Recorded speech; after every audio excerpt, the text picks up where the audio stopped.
Hello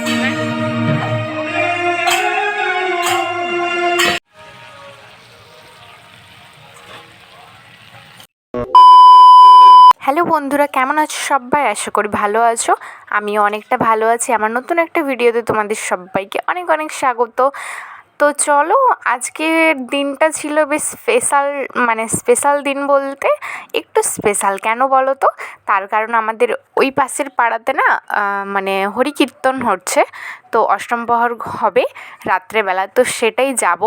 তো ভাবলাম যে তাড়াতাড়ি করে রান্নাবান্না সেরে নিই, সব কাজগুলো সেরে নিই, তারপরে না হয় পরীক্ষা, তো সেই কারণে কিন্তু একটু তো টাইম দিতেই হবে আমাকে।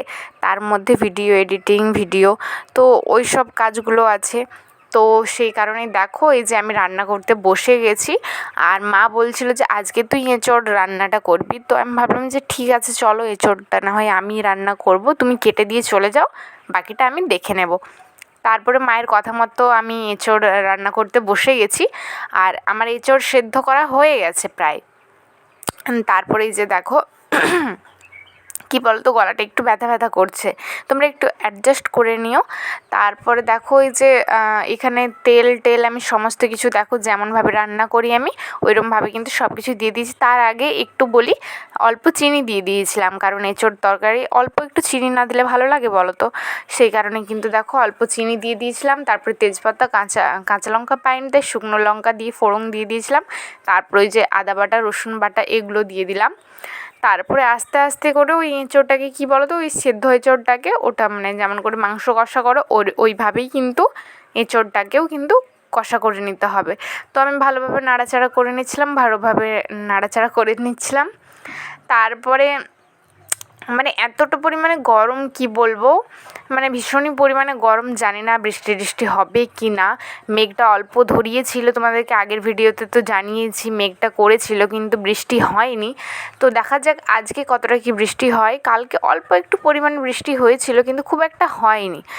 তো দেখা যাক আজকে বৃষ্টি হয় না হয়নি জানি না। কালকে তো ভোট, সবাই তো জানো আমাদের এপাশে 25 তারিখ ভোট আছে। তো কারা কারা আমার মতো বিধানসভা ভোট প্রথম দিচ্ছ, প্লিজ কিন্তু কমেন্ট করে জানিও। আমি কিন্তু এইটা প্রথম দেব ভোট। তো দেখা যাক কেমন কি হয় না হয়। আমাকে সমস্ত প্রসেস কিন্তু বলে দিয়েছে। তো তারপরে দেখা যাক কি হয় না হয়। তো চলো, এবারে আমি ওই মশলাটা কষা হয়ে গেছে আমার, অল্প একটু জল দিয়ে আবার ভালোভাবে মশলাটা কিন্তু আমি কষে নেব। আর কি বলো তো, চিনি দিয়েছিলাম না তেলটাতে, তাই জন্য ওই খুন্তিটাতে করে কী বলো তো লেগে যাচ্ছিলো অল্প অল্প। তো মোটামুটি ভালোভাবে কষা করতে হবে, তার জন্য মশলাটাকে আগে ভালোভাবে ভেজে নিতে হবে।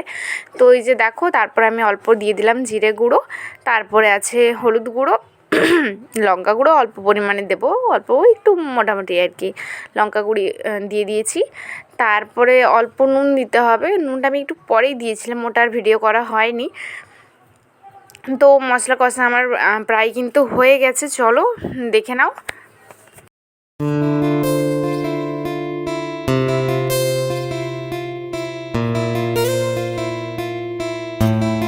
মশলাটাকে ভালোভাবে ভেজে নিয়েছিলাম আমি। তারপরে এই যে দেখো, যেগুলো সিদ্ধ করা আমি এঁচোড়গুলোকে রেখেছিলাম না, ওই সিদ্ধ করা এঁচোড়টা আমি এরপর দিয়ে দেব।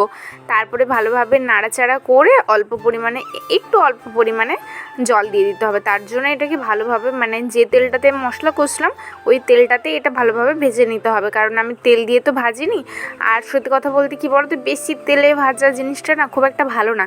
অল্প অল্প তেলে যে কোনো জিনিসটা করাই ভালো। যেগুলো না তেল দিলেই নয় সেগুলো দেওয়াটা ঠিক আছে, তাও আমি মনে করি। আর যেগুলো হতে কী বলো তো, যেগুলো অল্প তেল দিলে চলে যাবে, ওগুলো কিন্তু খুবই ভালো, আমার পক্ষে খুবই ভালো। তারপরে জানি না তোমরা কেমন কি তেল মশলা খাও। তো দেখো, সেই মতো করে কিন্তু আমি মশলাটাও ভাজা হয়ে গেছে, আর এঁচোড়টাও কিন্তু আমার মোটামুটি একটা হয়ে গেছে ভাজা। তারপরে চলো, ওই যে সন্ধে হয়ে গেছে, আমি বনু আর মা করে কিন্তু রেডি হয়ে গেছি। বোন আমাদের বাড়ি এসেছিলো, বলেছিল যে চল দিদি একটু যাবো অষ্টম প্রহর দেখতে। তো আমি বললাম যে চল, মনটা টানছে যখন একটু ঠাকুরকে প্রণাম করেই আসি। তারপরে যে দেখো, মা আমি বোন মিলে বেরিয়ে পড়েছিলাম। আর যে এত সুন্দর কি বলবো হয়েছে, প্রত্যেকটা বছরই কিন্তু হরি পুজোর দিন বুদ্ধ পূর্ণিমার দিন এখানে কিন্তু পুজো হয়। পুজো বলতে মানে অষ্টম প্রহর হয়, যেমনটা সবার গ্রামে গ্রামে হয়, তো এখানটাও কিন্তু হয়েছে। আর এই যে মন্দিরটা তোমাদেরকে দেখালাম ঘুরে, এটা কিন্তু নতুন মন্দির করেছে। আগে কিন্তু মানে ছিল, তবে এতটা ভালো রং টং এতটা লাইট ক্যাপাসিটি কিন্তু দেওয়া ছিল না। তো মন্দিরটা নতুন করেছে, সেই জন্য আরও দেখতে দারুণ লাগছে। তো দেখো মন্দিরটা আমি জুম আউট করে করে দেখাচ্ছিলাম তোমাদেরকে। তো চলো ভিডিওটা এখানেই শেষ করছি। ভালো লেগে থাকলে অবশ্যই লাইক কমেন্ট শেয়ার সাবস্ক্রাইব করে দিও। দেখা হচ্ছে নেক্সট কোনো একটা ভিডিও। টাটা সবাইকে।